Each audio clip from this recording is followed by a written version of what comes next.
Elvis ever set hearts racing on our shores, there was a homegrown sound that was just as exciting to the ears of Britain's youth.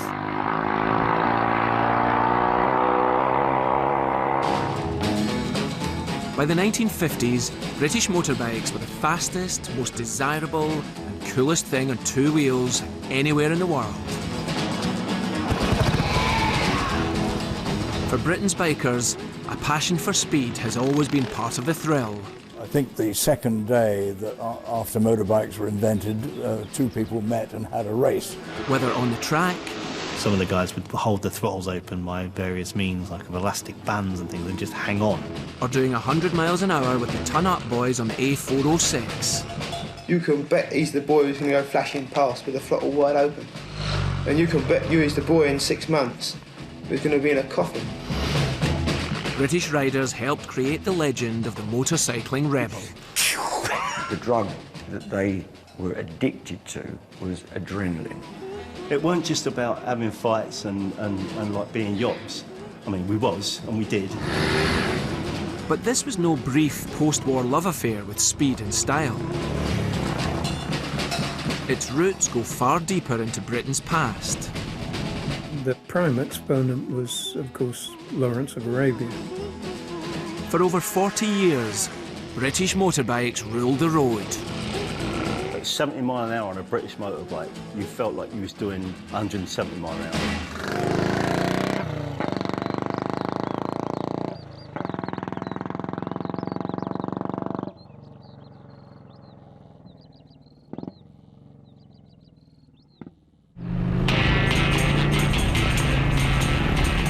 It was in the early 1960s that British motorbikes entered their most notorious era. Rockers had an unruly and threatening reputation. The press was full of tales of transport cafes stuffed with young men who liked nothing more than tearing up bypasses at 100 miles an hour. That post-war generation didn't want to go to the pub, listening to pianos and whatnot. It wasn't for them. They wanted excitement. They were living a time known as the jet age. Let's pass the test and let's be a ton-up boy. They were known as cafe racers, and their most notorious hangout was the Ace Cafe in northwest London. 16, you can buy your first motorbike, so straight away you pass your test. I want to try it, 500. Then you're ready for the Ace Cafe. The Ace was a somewhat down-at-heel transport cafe, legendary among leather-clad bikers for its jukebox stocked with the killer sounds of the day. The spoon that served the sugar was nailed to the counter. Most of the furniture was nailed down. The jukebox was nailed down. But what made it truly infamous was the high-speed road that ran right past it. London's North Circular Road became the Ace's very own racetrack. The party piece was to come past here flat out. Tales of high-speed dares cemented its place as a social menace in the public eye. The thrill that earned ultimate bragging rights was a jukebox race. A rider's challenge timed to the length of a pop song. Come in, jukebox, coin in, up to the hanger lane, dual carriageway, do a U-E and down before the record stops. So you just come out the Ace Cafe, flat out, turn, flat out back. The dangers were obvious, but a whole generation of young bikers couldn't get enough of it. However, motorcyclists hadn't always been seen as the scourge of society.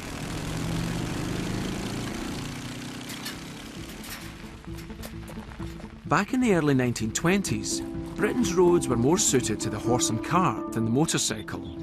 But bikes were being eagerly adopted as a means of everyday transport.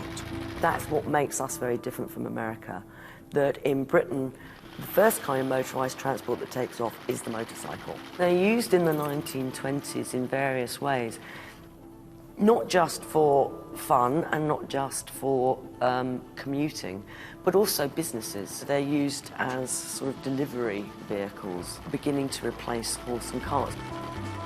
The roads would have been a difficult place. They would have been empty of traffic, but they would have still had their own hazards. Horses were everywhere, which can sometimes be unpredictable, especially if they're suddenly startled by a loudish motorbike coming upon them. And of course there's all the horse muck and everything else that has to be dealt with. traffic coming towards you was not necessarily friendly, so that horse riders could wave in a friendly way, or they might even try and have a go at you with a whip. You have this ideal of thinking back to it of being beautiful, open, sweeping roads, but actually a lot of the time it would have been on little more than goat tracks, avoiding potholes, trying not to fall off, and missing stray dogs. As roads were gradually tarmacked and petrol stations began to appear, there was something stirring in the biker psyche. For a war-torn generation, bikes promised thrills and speed like nothing else. And when guys had lived through the horrors of the First World War, then going fast on a bike was just exhilarating. It wasn't anything scary about it, because you weren't being shot at while you were doing it. So, yeah, speed was an exhilaration rather than something to be afraid of. Speed freaks then were known as promenade Percies, and riding fast was an addiction that thrived, despite the perils. Bikes were a little bit hairy, probably more dangerous proportionally than cars, than if you compared the two today. And all of a sudden, an average guy could get that same sense of exhilaration and speed and kind of progression and movement that only a very few incredibly wealthy people who had access to planes or fast cars experienced previously. That sort of freedom to be in control of that, even relatively modestly powered machine was like a trip to the moon, I suspect. Riding fast on Britain's barely usable roads, with no speed limits, attracted a certain kind of adventurer. None more so than T.E. Lawrence. Known as Lawrence of Arabia for his exploits in the Middle East during the First World War, he struggled to find a place in peacetime life. He had grown weary of the press attention his war heroics brought. Thrashing along on a motorbike offered the escape of adrenaline thrills and a chance to avoid the limelight. Lawrence was the original ton-up boy. He would ride from Bovington Camp to London and back again just to do it. And when you imagine the roads of those days, it's unthinkable. He wrote, "When my mood gets too hot and I find myself wandering beyond control, I pull out my motorbike and hurl it at top speeds through these unfit roads for hour after hour. My nerves are jaded and gone, near dead, so that nothing less than hours of voluntary danger will prick them into life." Finally, he turned up one Sunday, coming right across Dartmoor from Plymouth to North Devon, where I lived, on his 10-horsepower, 100-mile-an-hour Brough Superior nickel-plated motor bicycle. In the 1920s, there was only one make of bike that offered the performance and glamour Lawrence was looking for. His machines of choice were made by Brough Superior, the first superbikes. George Brough named his business Brough Superior after he split from his father's company, which was called plain old Brough. He wanted to make the very best in fast bikes, and only something superior would do. George was seeking motorbike perfection for those that could afford his high asking price. George Brough started in 1919 and finished in 1939 and made about 3,000 bikes, no two the same, in that 20-year period, and they are today the holy grail, if you like. Brough was an innovator with a keen eye for detail and a sense of style that marked his creations as the most modern around. Motorcycles that were made around that time would really not come on an awful lot from a bicycle frame. Brough were one of the first manufacturers to go with really styling that we would recognise today in terms of curves. From day one, his petrol tanks encompassed the top tube on the frame, whereas everybody else still had these flat tanks, these slab tanks. So in one, George Brough got the styling right, and it took the rest of the manufacturers 8, 9, 10 years to catch up. At his Nottingham factory, Brough's machines were made to fit his wealthy clientele's exact requirements.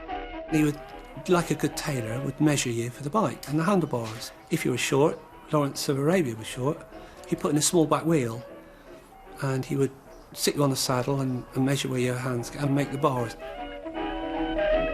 The speed and style of an SS80 or an SS100 was for the elite few. They cost more than the average man's yearly wage. For a man like T.E. Lawrence, Brough Superior's promise of unparalleled performance and exotic exclusivity was the perfect match.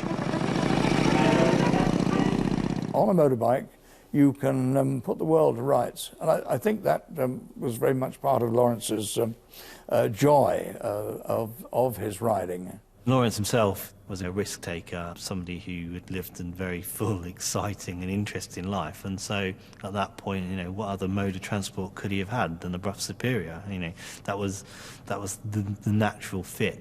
The 1000cc Brough from about 1925 onwards was capable of, in standard form, producing about 50 horsepower then. So that was 100 miles an hour. A 100 miles per hour motorbike would have been completely outside of everyday experience. Only a select few would have any notion of travelling the roads at that speed. Brough's high-performance superbikes were ideal for Lawrence. He rode 7, crashed several, and kept coming back for more. Buying the latest model SS80 or SS100, he named each one George and referred to them in his writings as Boanerges, a biblical reference meaning sons of thunder. He wrote, "The burble of my exhaust unwound like a long cord behind me. Soon my speed snapped it and I heard only the cry of the wind. The cry rose with my speed to a shriek, while the air's coldness streamed like 2 jets of iced water into my dissolving eyes.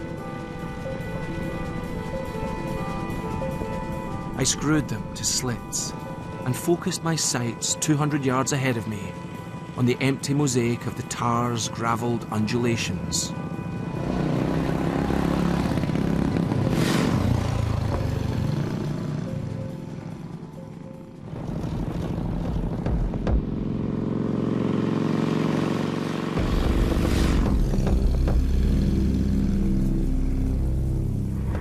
Although he'd survived several crashes relatively unscathed, in 1935, Lawrence and his beloved Boanerges finally ran out of luck. I heard the motorcycle coming back. I heard the engine suddenly race and then stop. Came over the brow of a hill, and there were 2 boys on bicycles.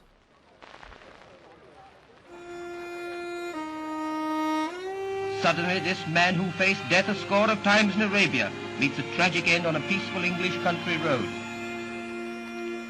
Swerving to avoid the boys, Lawrence had come off his SS100, causing serious head injuries.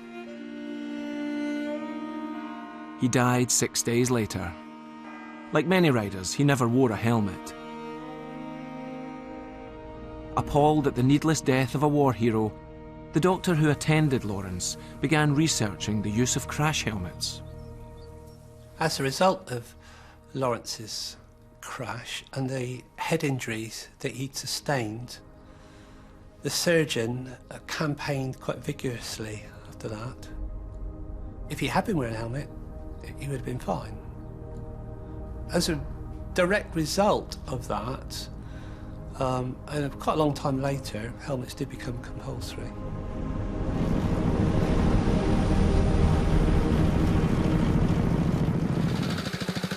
The years in which Lawrence had indulged his passion were golden ones for British motorcycles.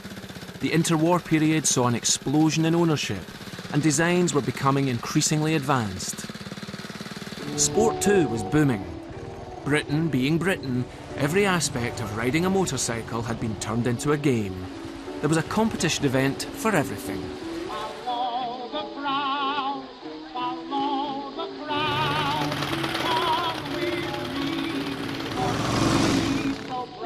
The sporting side of it was a big thing, and it wasn't just racing, there was all the club side of it. Every person who was into motorcycles in the 20s would have been in a club.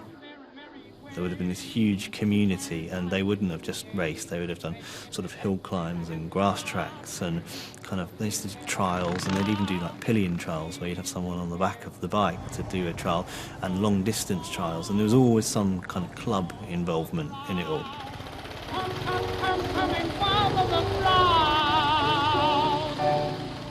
Despite their popularity, bikes were seen as challenging and somehow apart from other pursuits, even on the racing scene. Motorbikes started to be perceived in a different way to their four-wheeled rivals.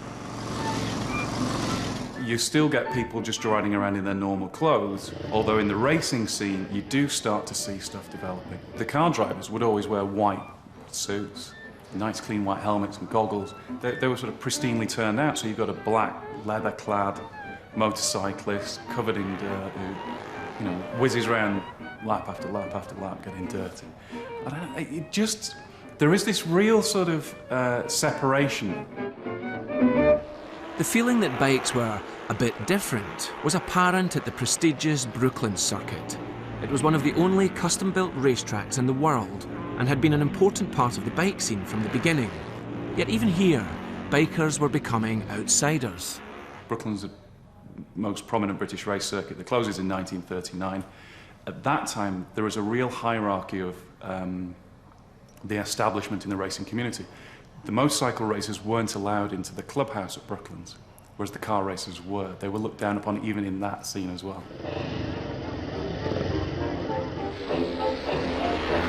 But there was one place where the riders were already king, the Isle of Man Tourist Trophy, or TT races.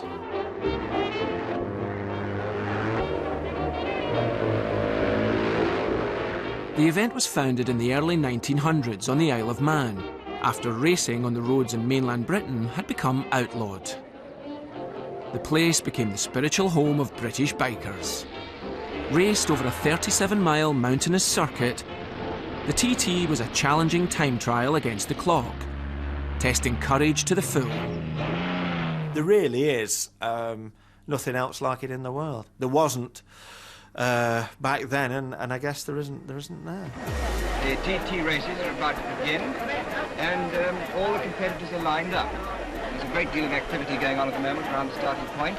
The rider would come face to face with the starter, who would have his flag in the air, and the guy would set his bike as he wanted it to start. Oh yes, the starter's flag is going up, and he's watching his chronometer, ready to give the signal for number 1, that's Frith, to start on the stroke of 11.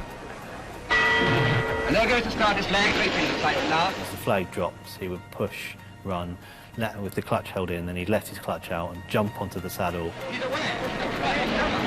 And he would be hoping that it would fire and run straight away and off he'd charge. And most of the time, especially the top guys, they would. Number 2. They would have got it worked out to such a degree that they'd know how many steps to take before jumping on the bike. It perhaps looks a bit rudimentary or a bit kind of basic, but there was actually an awful lot of science and a lot of thought would have gone into it. Nothing would have been left to chance.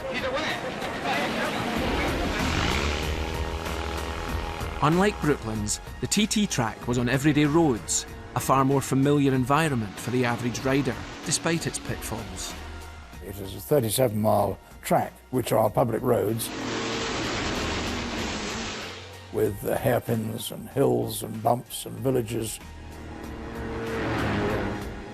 A rough road surface with drain covers and curbs and walls and hedges. Over a mountain, the variation of the course itself, the different conditions. It's at Ramsey that the mountain course begins, the hardest part of the run. And incidentally, the course passes through some of the most beautiful scenery in the island. But you may be sure the fleeting riders are too occupied to notice it. They touch today 180, but in the 30s they would have been doing the ton, parlance for 100 miles an hour, and on the Sulby Strait, speeds there would have approached 110, 120. Jimmy Guthrie is leading all the way, setting a cracking pace at an average of nearly 80 miles an hour. Slowing up on the turns, can you imagine what his top speed must be? It was an extreme race that required equally extreme commitment. Some of the guys would hold the throttles open by various means, like of elastic bands and things, and just hang on. That was as simple as that. Really, they were running quite close to flat out an awful lot of the time. He's coming down now, round windy, very wide sweep. Here he comes, I can just spot him. And according to my timing, he's winning. How they managed to achieve the lap times that they did on the machines of that time, in the conditions, on those roads, incredible. Incredible, guys. The enormous strain on both driver and machine in this grueling 265 miles race can only be appreciated when we realise that they fly around the course for nearly 3.5 hours on end. Difficult corners and a 7-mile climb in each of the 7 laps makes it a thrilling sight for the spectators and a more thrilling struggle for the drivers. To handle the stresses and strains of such an arduous race, the TT racer of the 1930s needed to be a hardy breed. When you're riding a bike which has got no real suspension, saddles are not brilliantly comfortable, and it's a fairly ferocious thing. There was no kind of let up. It was really, really physical, hard work. These were fit guys who were doing it. If the riders were tough, the bikes had to be even tougher. For the bike companies, there was more than just pride at stake.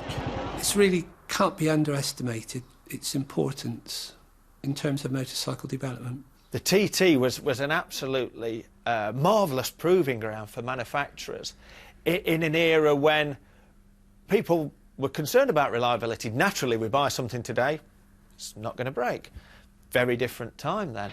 And so for a manufacturer to be confident enough to put their machine through 2-3 laps, what better place to prove the reliability of their machine? As the technology raced ahead, one manufacturer excelled above all others: Norton. For them, winning the TT became an expectation, and wins meant sales. Often the phrase was, well, which Norton won the TT this year? Not which bike, but which Norton. They dominated. They had the best riders riding for them. The bikes were the toughest, probably the fastest. The winner, who by the way won the Junior TT earlier in the week, was Guthrie on a Norton with an average speed of 78.01 miles an hour. You could see the aces riding the bikes that you could buy, racing, and that was a hell of a thing at the time. The local sales room could give you a road version of the very machine that had just won the world's toughest race. Norton's International model was the closest thing to the TT dream the average rider could buy. But Norton's winning streak would be rudely interrupted by world events.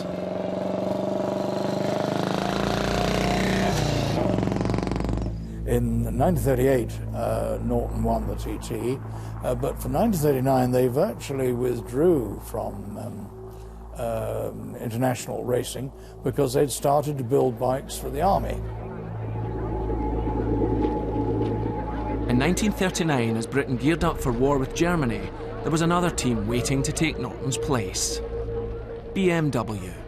People know it as the Nazi TT, where the German entrants really basically turned up uniformed and jackbooted. The Nazi Party had taken control of German motorsport, investing heavily in racing technology. BMW had the world champion George Meyer, and bikes that were far ahead of the competition. German government, of course, were behind their car racing and their motorcycle racing efforts, and in the motorcycling that extended to all classes, with BMW in the 500. The German bikes were actually very good with their shaft drive. With no Norton factory team to rival them, BMW won first and second places in the senior race. BMW did win that race, exciting race, no bones about that. And the Germans, that was the first time, if you like, that they'd planted a flag on the top of our mountain.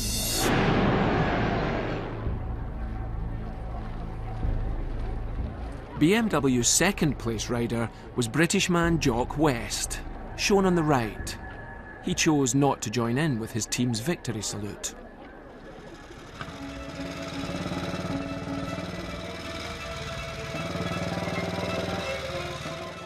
Just 3 months after the TT, Britain was at war with Germany, and the motorbike would be put to military use. Men to ride them also had to be commandeered. Ron Arnold was one of them. I had no thought at all of riding a motorcycle. Before joining the army, I couldn't drive. I had to specialise in something. Everybody had to specialise. So I became a dispatch rider. In addition to mechanical systems, the human method of communication still ranks very high in modern war. The dispatch rider is most able to cope with rapidly changing conditions.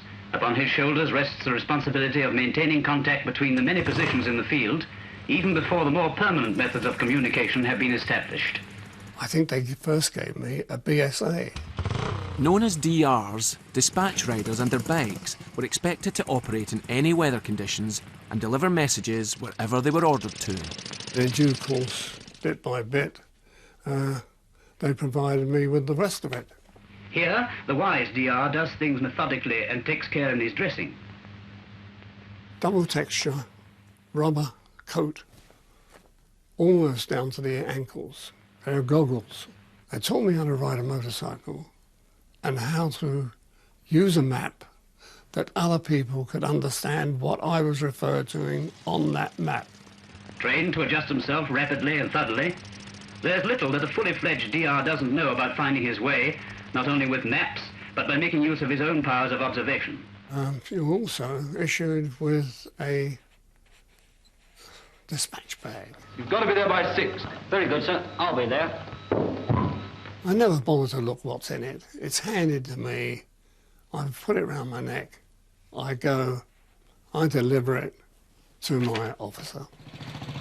As well as his supposedly weatherproof uniform, the dispatch rider depended on his bike. Birmingham Small Arms, or BSA, were the most common bike in the field, but not always the most popular. I found the BSA quite cumbersome. It'd be a good road bike, but we're mostly going cross-country. Roads are on German maps. The SDR memorises the route, taking care not to mark his map, and heads towards the village. There's the road I came along. I'd better get another landmark to make sure. There, that church. Right. Better than asking the way. Questions near the fighting line are dangerous. This DR used his brains instead. If the BSA left something to be desired, Ron much preferred his replacement. But fortunately, I was handed a Norton motorcycle. It was lightweight to throw it about and be able to move with it as well. Norton was a very nice machine. For you, sir. Special dispatch. Thank you. 6 o'clock. I see you left London at 6 o'clock. Yes, sir. That's jolly good time. Thank you, sir. After cutting his teeth in England, Ron Arnold was posted to Normandy. We arrive on the beach. Move. Get off the beach. Move, move, move. Move off the beach. So we leave the beach eventually, and we end up in a meadow. In that meadow, my bike in its tarpaulin, it's pulled off, and I am now alive.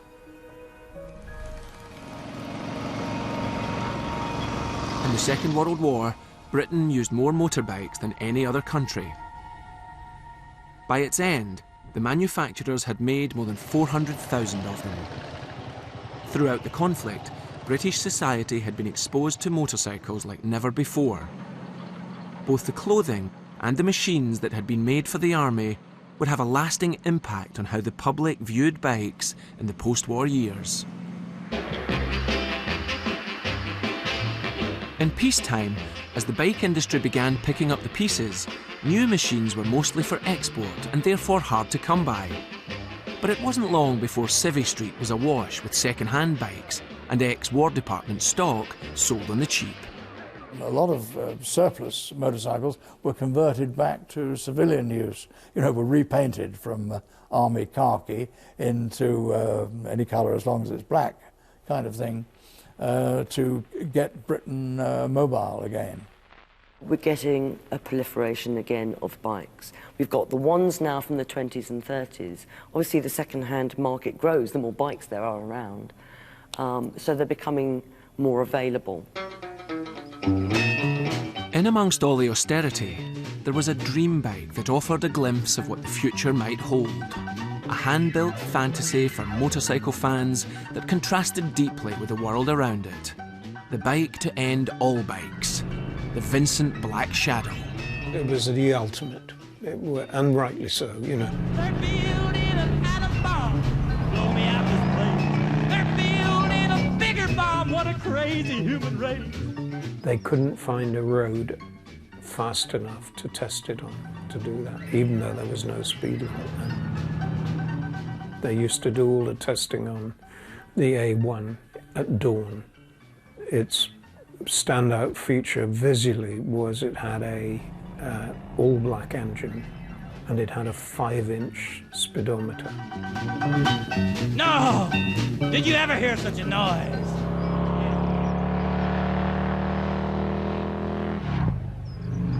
For buyers with lots of cash, there's the Vincent HRD. Most expensive bike on view, costing near £600. Its cooler than cool looks made it a pin-up for British enthusiasts. But its real claim to fame was speed. A highly tuned version of the Black Shadow was taken to the western US state of Utah in 1948, and on the Bonneville Salt Flats, made history. The American rider in the desert, stripped down to a pair of bathing trunks, and flattened himself along the tank and the seat of the bike and rode at 150 miles an hour like that, and in a straight line. I mean, these guys were heroes.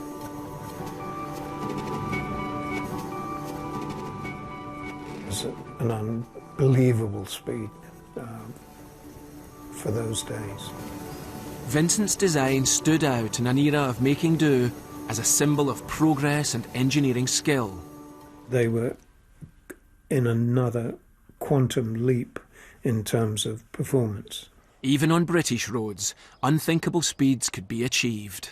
To be able to do 110 was incredible, but to be able to hold 110 with no bits falling off and nothing going bang was phenomenal. Record-breaking speed and technical innovation didn't bring the Black Shadow social approval. Bikes had a bit of an image problem, and despite Vincent's state-of-the-art designs, they ceased bike production in 1955.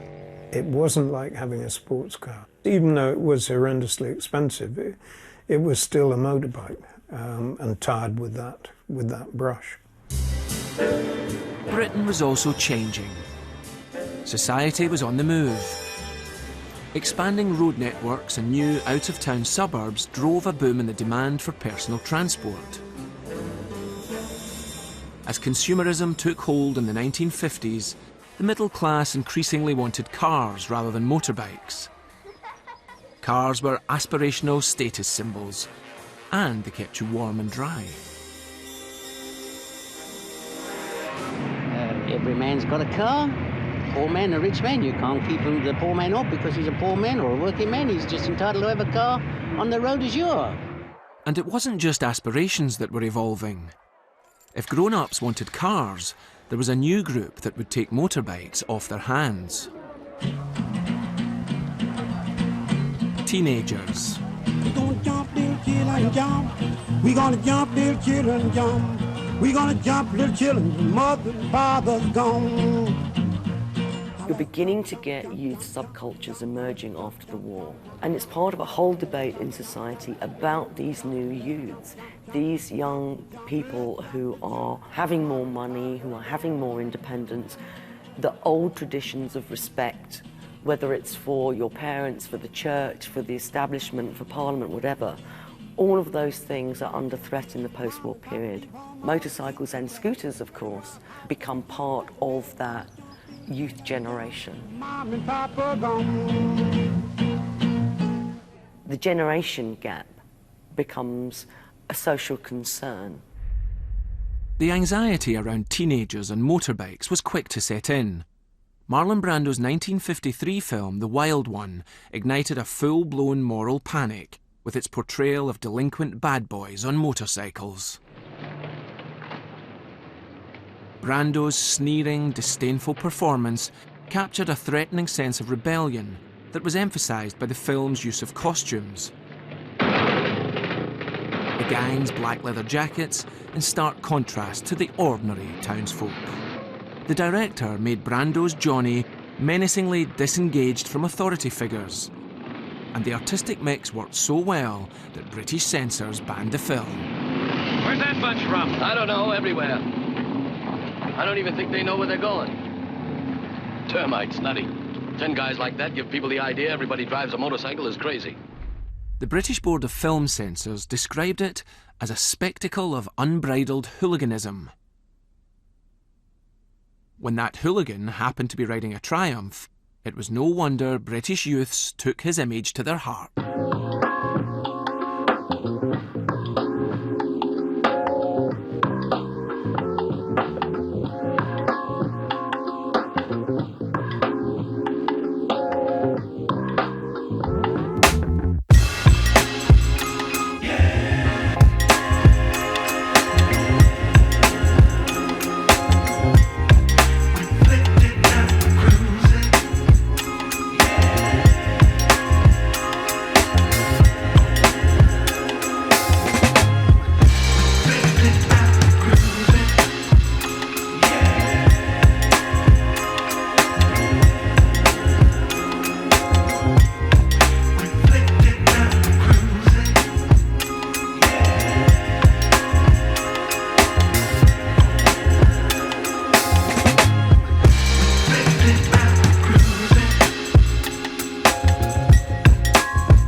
What you have is, in the late 50s and early 60s, you have the first generation of post-war young men that haven't been conscripted.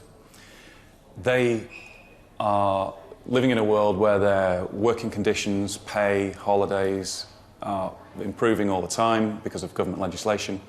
You also have greater availability of credit, so they're buying motorcycles on credit, they can buy clothing on credit. Bikes had long ceased to be just forms of practical transport or playthings of the elite. Now they were objects of youthful desire, and they went to the heart of the identity of those who rode them. Like any new social scene, biking would develop its own strict styles, code, and culture. Don't mess with my ducktails. Don't mess with my ducktails. If you mess with my ducktails, I'll get so mad at you. The image of a rocker back then was motorbike boots with white socks going over. The actual reality of it was you'd be quite posh to be able to afford proper motorbike boots. A lot of the lads I hung around with, they either wore Wellingtons, were turned down, it was a fashionable thing, or ex-army boots. light blue jeans were a thing that rockers were synonymous with, but that's because they was cheap. The look of the ton-up boy and rockers didn't always have room for crash helmets. Some people just didn't wear them because they didn't really take much attention to risk, or it was just too much of an expense. Some did. Generally, we only wore a crash helmet if you knew it was going to be really cold, or if we was going on a long run. So if we was back in them days, a long run would be Brighton. The bikes weren't so reliable. But you wear a crash helmet, not for safety, but for more to keep the elements at bay. You didn't really wear a helmet because them days, Billy Fury days, and a crash helmet mucked your hair up. The thought of putting this thing on you, A, it didn't look so good. B, it flattened your bouffant, your hair. When you arrived at the Ace Caff, you had the big quiff, forward with the bill cream, it looked right. When you had a helmet on, it was hassle, it just mucked your hair up. Because it wasn't law at the time, I think the reason you didn't have to wear a helmet, so you never knew the difference. And I used to just love going along with the wind roaring through my hair. And you do see some fantastic caps being worn, a white-topped, dark-peaked helmet with a chain across the front, and it's a very stylised look. One particular item of clothing, though, was not only set to define the bikers as rebels, but destined to become a universal and lasting fashion icon.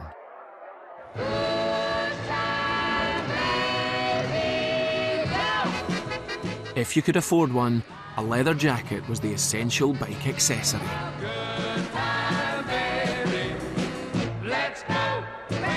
You start to see the American influence come in with the black leather jacket, which has its roots in a few different areas, but primarily almost a direct appropriation of military uniforms. Almost all of us wore leather jackets. I mean, my first leather jacket I got when I was 14. Most of my mates couldn't afford new leather jackets, so we had like hand-me-downs from the ton-up boys. Often bought from military surplus, it was these symbols of rocker life that disturbed older generations.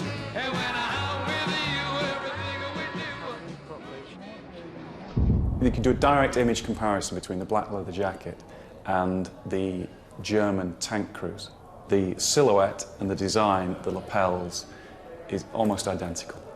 The patches and customised designs on the jackets carried other connotations for those who had witnessed the Second World War. You're 16, 17, you suddenly get a motorcycle, you put on a leather jacket, so you have patches on the arms, you have patches and badges on the front of the jacket.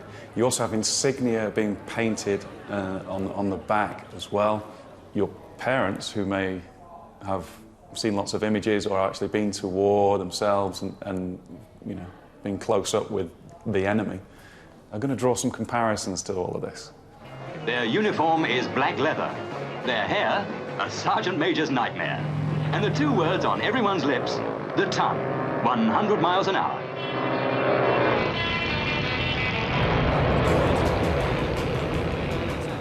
The growing distance between the leather-clad upstarts and wider society became most apparent when the rockers got on their bikes. Roads were a Wild West frontier of unrestricted speed.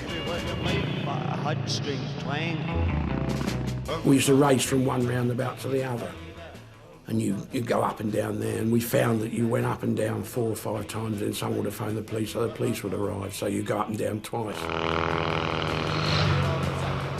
The cafe racer lifestyle was a dangerous one. Britain's roads were being improved, traffic was growing, and around transport cafes, leaking lorry oil added to the hazards of riding fast. No, you don't think of risk. I don't think of risk now. Youngsters wanting to show off to each other will come past here flat out. And flat out on an old brick bike is somewhere perhaps 80 mile an hour, and on certain machines perhaps just over 100 mile an hour. Leading the way was the ton-up boy, committed to going as fast as possible regardless of the consequences. You come into these cafes and you meet them. You meet the ton-up boy. You meet the rogue, like, you know. He won't bother about what you think of his driving. That's all he's bothered about, is getting past you, anywhere, at any place, at any time. You can bet he's the boy who's going to go flashing past with the throttle wide open. And you can bet he's the boy in 6 months who's going to be in a coffin.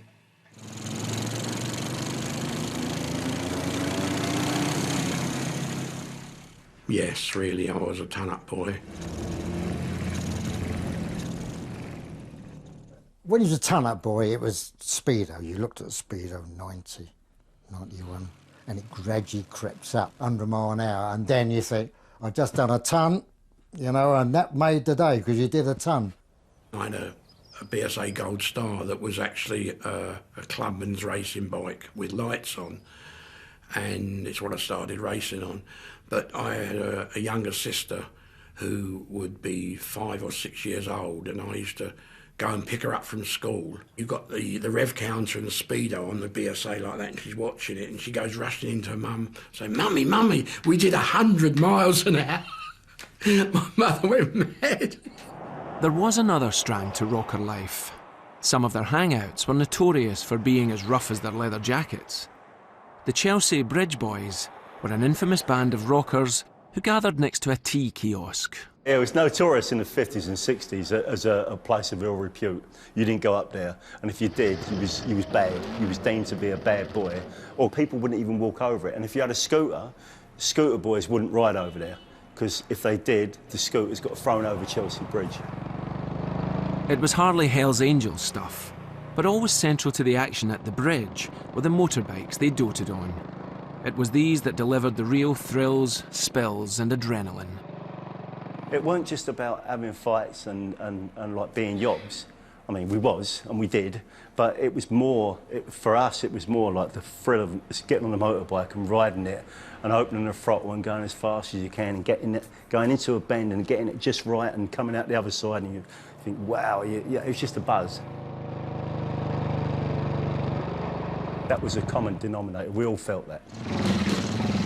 Although they rode whatever they could afford, second-hand or perhaps new on HP, cafe racers favoured a certain type of bike. They were influenced by the styling and look of TT racers who, like them, raced on roads. But racing bikes traditionally used single-cylinder engines. For rockers, it was twin-cylinder engines that offered them what they wanted: quicker acceleration and performance geared for the streets.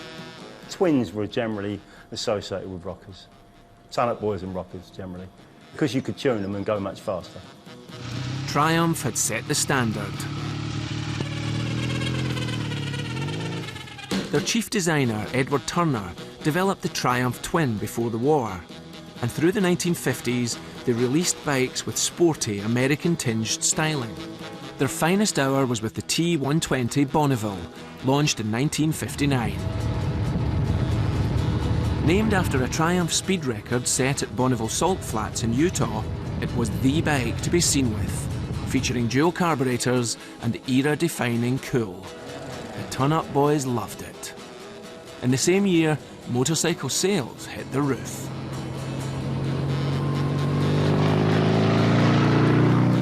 Cafe racers may have been setting the fashion for quick and stylish machines, but the bike industry only had eyes for lucrative American exports. Young riders found they had to customise these designs to make them their own. At no time did any of the manufacturers, the Triumphs and Nortons and whatnot, ever look to the youngsters and ask them what they wanted. The kids bought the machine and then adapted it to how they wanted it. It's very seldom I'll have a bike more than 6 months. I prefer to chop and change, rebuild. As a hobby, I don't keep them just as a form of transport. They are a hobby with me. I like to have a bike, and when I've got the maximum performance out of that bike, I'd rather sell it than keep it and install on something else. People could think that they were Jeff Duke or whoever their particular Norton hero was, John Surtees, whatever, by dropping the handlebars and putting the footrests a bit further back and getting down to it. Head down, arse up. It was a best position to be in, A, for aerodynamics, and B, to keep control of the bike. If you went into a bend and you got it a bit wrong. With a fine weekend, a powerful motorbike and a girlfriend on the back, the ton-up boys set off. 2 short days for riding high and fast, to wind and weave, and often to be a menace. Huge progress comes about as a consequence of the pursuit of speed, but it does come at a price. Cafe racers were paying with their lives. In 1960, nearly 14,000 riders under the age of 24 were killed or seriously injured. He rode into the night, accelerated his motorbike. I cried to him in fright, don't do it, don't do it. One lad that lost his leg. He went on the inside of a coach. The coach was turning left and so was he. It literally, as it swung in, and he ran over his bike and took his leg off. Underlying the mythical tales of teenage road races was a harsh reality. On the roads around the Ace, the casualties started to mount up. On racing Easonbridge and back, I'd do 90 mile an hour around there. And some didn't come back because, you know, Easonbridge, it's a well-known place. You could try and take it flat out there, it's impossible. With the volume of traffic growing and the roads not modernised, there was a wave of popular feeling that this was no longer fun. Please wait at the gate of heaven for me. Absolute carnage on the road. The casualties went up and up and up. The pursuit of speed at one level was regarded as a noble cause, but for the mass of society, it's often regarded as a threat and a challenge. The public backlash was keenly felt by the rockers. We go into cafes and places like that, and no leather jackets. There wasn't many places we could go to, so as a consequence, we ended up in less than desirable places. We were just like anybody else. We wanted to hang around with blokes who had the same interests as us. Simple, you know. But because of the reputation, I guess our dress mode and the noise of the bikes and the aggressive way we used to ride, it kind of like it all melted into a picture which wasn't too appealing to the normal decent people back in them days. The powers that be were worried, but the establishment hadn't given up on them just yet. An inspired group of vicars had an idea to try and bring the cafe racers back into the mainstream.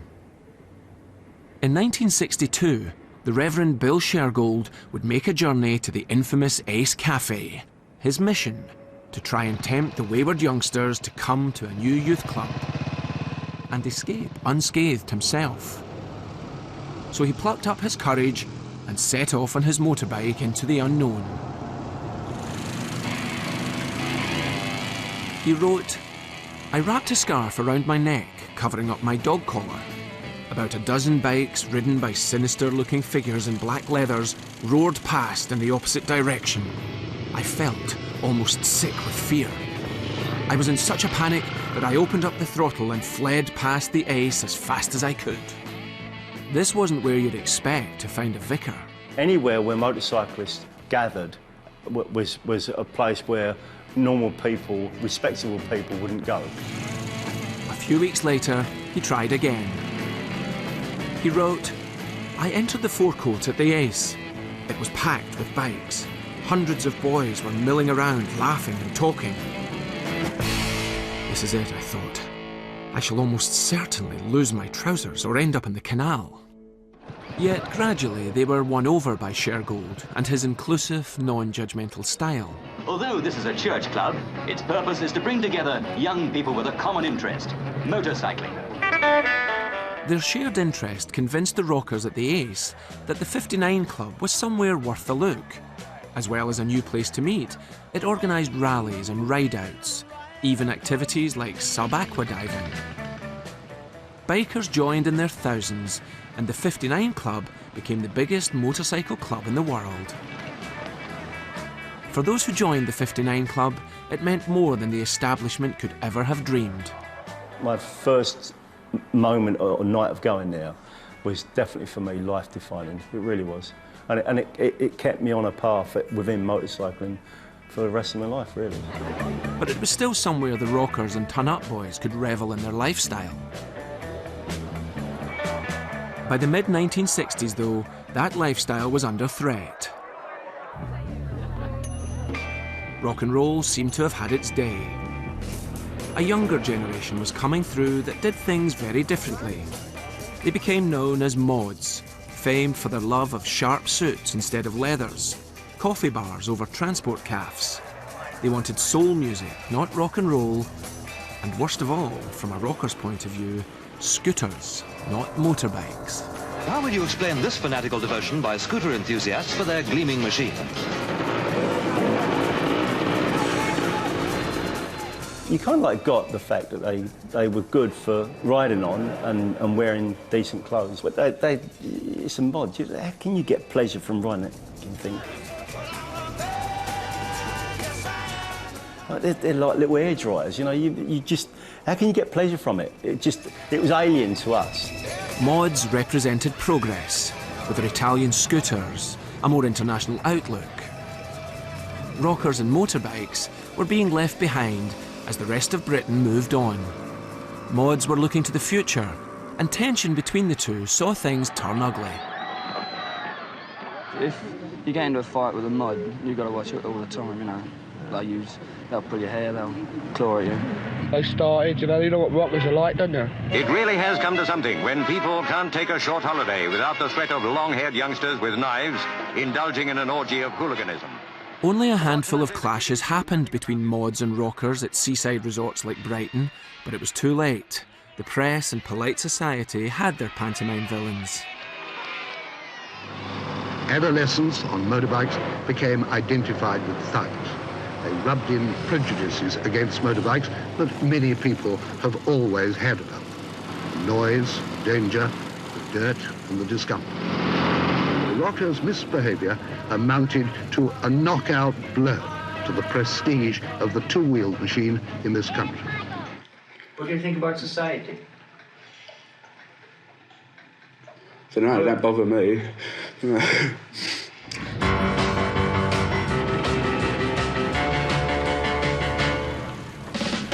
As the media fretted about delinquent youth, the mystique was fading fast from British motorcycles. The industry began losing its battle against a flood of Japanese imports rising throughout the 60s. These were humdrum practical machines designed for commuters. Bikes guaranteed to get you to work rather than get you excited. British bikes had this thing called character, which is a euphemism for being not very reliable. Yet what couldn't be taken away was the spirit of fun, coolness and rebellion that British bikes had represented to the world for so long. It's no accident that whilst rockers struggled to find a place in 60s society, their style and attitude became legend. The motorbikes they blasted through the streets on are still lusted after. And even 50 years later, have a look all of their own. The restless energy of Lawrence, the bravery of TT racers, and the individuality of the ton-up boys took a utilitarian form of transport and gave it a very British take. A full throttle affair. You couldn't really put it in words. It was just such a fantastic feeling.